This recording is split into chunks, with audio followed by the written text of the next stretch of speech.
আসসালামু আলাইকুম system academic কেয়ারের পক্ষ থেকে আজকের ক্লাসে সবাইকে স্বাগতম।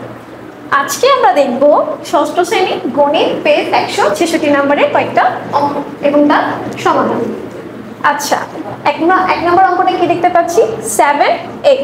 এটা হচ্ছে আমাদের কি করতে হবে, বীজগাণিতিক রাশি দ্বারা কি বোঝায় আমরা সেই জিনিসটা প্রমাণ করব।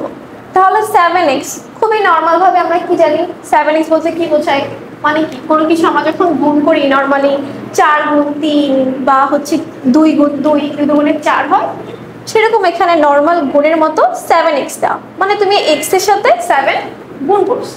তাহলে বীজগাণিতিক রাশিটি দ্বারা আমরা কি বুঝবো, চলো আমরা লিখে ফেলি যে আমরা বুঝবো 7x দ্বারা বোঝায়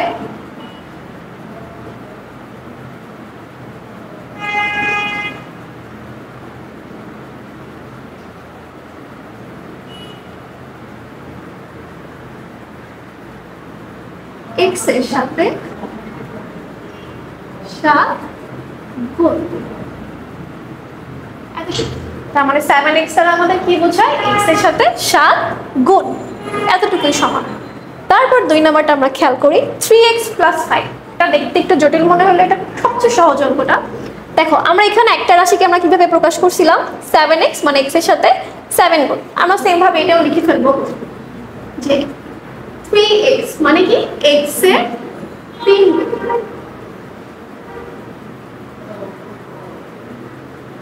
সাথে কি আছে আমাদের +5। +5 মানে কি যোগ, তাহলে আমরা কি লিখবো x এর 3 গুণের সাথে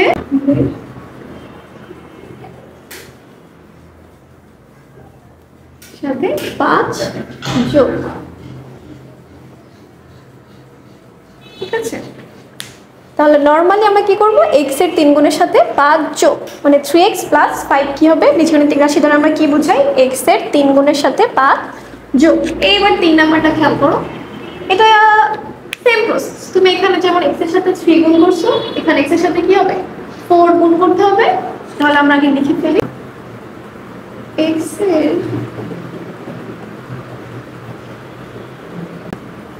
এর 4 গুণ থেকে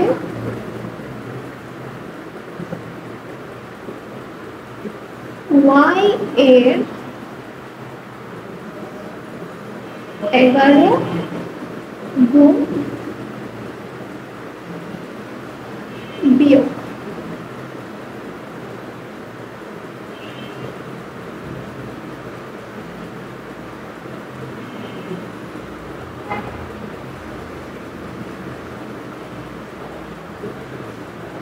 তাহলে আমরা কি বুঝলাম, তিনটা অঙ্ক x এর 4 গুণ থেকে y এর 11 গুণ আমরা হচ্ছে বিয়োগ করি। 4 নাম্বার থেকে আমরা শুরু করি।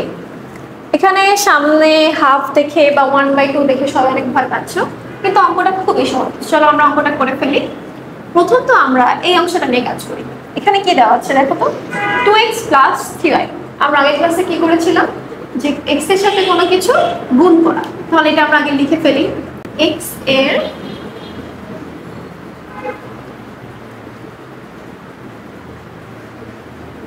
2 গুণ এর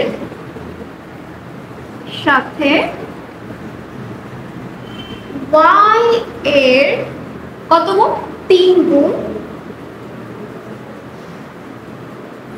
যোগ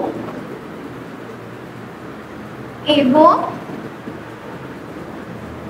এর অর্ধেক। এই যে আমাদের সামনে 1/2 বা হাফ যেটা আছে সেটাকে আমরা কি বলবো অর্ধেক, মানে x এর 2 গুণের সাথে y এর 3 গুণ যোগ এবং এটার কি এই যে আমাদের অর্ধেকটুকু আমরা এই যেভাবে লিখে ফেলবো। এইবার 5 নম্বর অঙ্কটা দেখে আরো কঠিন মনে হতে পারে, কিন্তু এটাও 4 নম্বর অঙ্কের মতো ইজি। প্রসেসটা আমরা খেয়াল করি। এখানে কি আছে ভাগফলের মত আছে, তাই না x/2 ছোটবেলা যেরকম আমরা ভাগ করতাম এরকম থাকতো না ভাগফলগুলো। তাহলে আমরা দেখি এখানে কি হতে পারে x/2।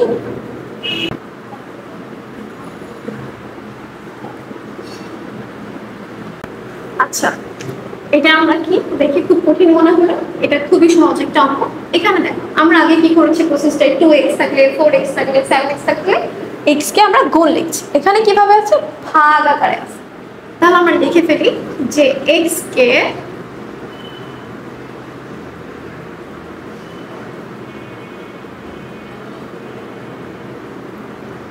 x কে 2 দ্বারা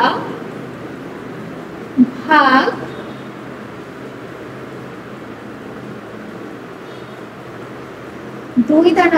করে y কে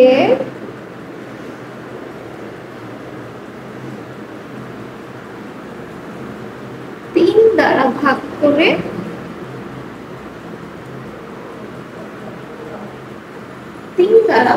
করে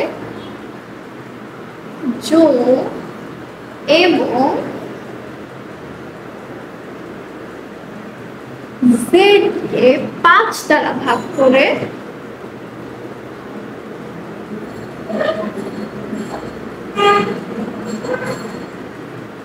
বিয়োগ। ঠিক আছে, আমরা x কে 2 দ্বারা ভাগ করলাম, x কে 2 দ্বারা ভাগ করে y কে 3 দ্বারা ভাগ করে যোগ এবং সর্বশেষ যে আমাদের রাশিটা আছে সেটাকে কি করেছি এবং z কে 5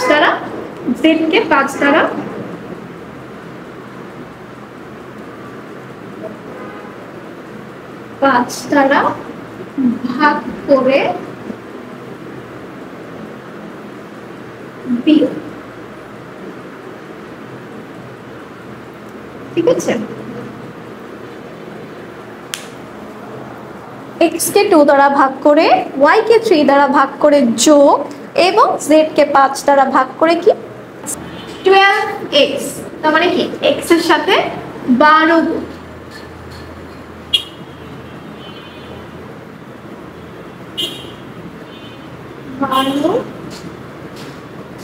গুণ এর তারপরে কি 13y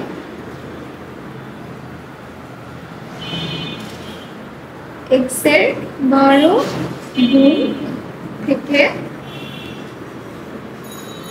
y এর 30 গুণ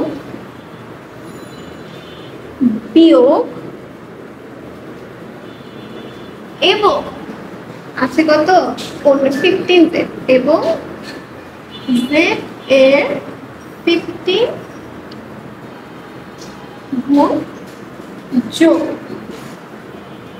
ঠিক আছে, তাহলে কি হবে x এর 12 গুণের থেকে y এর 13 গুণ আমরা বিয়োগ করেছি এবং সাথে কি করেছি z এর 15 গুণ যোগ করেছি। এইবার এই যে 7 নম্বর অঙ্কটা, এটা 2/3 দেখে অনেকটা ঘাবড়ে যাওয়ার মতো, কিন্তু না, 7 নম্বর অঙ্কটা আমরা খেয়াল করি x y z, এখানে একটা রাশি আছে, আমরা একটা রাশি লিখি x y এবং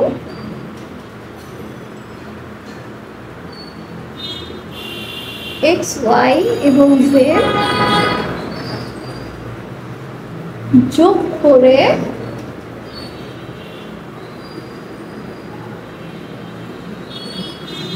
যোগফলে কত অংশ, আমরা এই অংশটাকে কি বলি 2/3 মানে 3 ভাগের 2 ভাগ যেটাকে আমরা বলি, তাহলে সেটা হবে x এবং y এবং z যোগ করে যোগফলের সাথে 2/3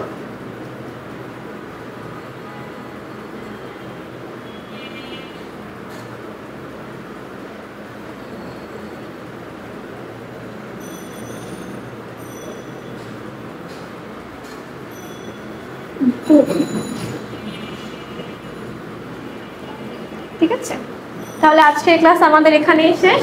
আসসালামু আলাইকুম, তোমাদের সবাইকে আবার সিস্টেম একাডেমি কেয়ারের পক্ষ থেকে স্বাগত।